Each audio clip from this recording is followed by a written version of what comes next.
అప్పట్లో ఊళ్ళలోకి పిట్టల దొరలు వచ్చేవాళ్ళు. టాటా కంపెనీ కొంటానని, బిర్లాతో బేరాలు నడుస్తున్నాయని, వందలాది ఓడలు ఉన్నాయని, సొంత రైళ్లు ఉన్నాయని చెప్పి ప్రజలను నవ్వించి భిక్ష తీసుకుని వెళ్లేవాళ్ళు.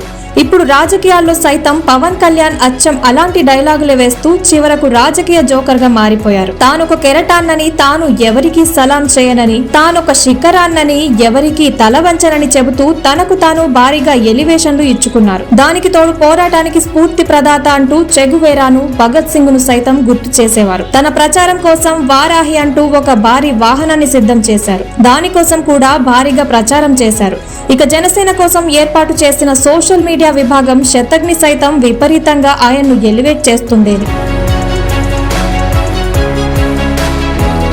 ఇంకా సీఎం వైఎస్ జగన్ ను పట్టుకొని ఏ జగన్ నువ్వెంత నీ బతుకెంత అంటూ ఊగిపోయిన సన్నివేశం ఇంకా ప్రజల కళ్ళ ముందుంది. కాకినాడ ఎమ్మెల్యే ద్వారంపూడి చంద్రశేఖర్ రెడ్డి వంటి సీనియర్ ఎమ్మెల్యేలను గుడ్డలూడదీసి కొడతానంటూ చేసిన కామెంట్లు సైతం అప్పట్లో చర్చనీయాంశంగా మారాయి. అవన్నీ ముగిశాక ఇప్పుడు తాజాగా సీట్ల పంపిణీ సందర్భంలో పవన్ అసలు సత్తా తేలింది. కేవలం 24 ఎమ్మెల్యే సీట్లు ఆయన మొహాన పడేయడం ద్వారా చంద్రబాబు పవన్ బలాన్ని, ఆయన విలువను చెప్పకనే చెప్పారు.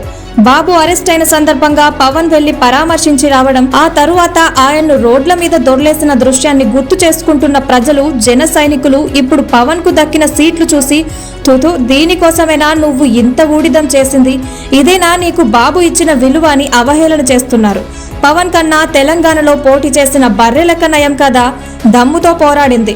నీలాగా ఎవరి కాళ్ళ దగ్గర కూర్చోలేదు. నువ్వా నాయకుడివి, నిన్ను మేము నమ్ముకోవాలా అంటూ పవన్ మీద సెటైర్లు, పంచులు పేలుస్తున్నారు. నువ్విచ్చిన ఎలివేషన్లకు, నీకు దక్కిన సీట్లకు ఏమైనా సంబంధం ఉందా అని ప్రశ్నల వర్షం కురుస్తోంది. నీ బానిస బుద్ధి పుణ్యాన మొత్తం కాపు సామాజిక వర్గాన్ని చంద్రబాబుకు తాకట్టు పెట్టేశావంటూ కాపు యువత ఆవేశంతో ఊగిపోతోంది.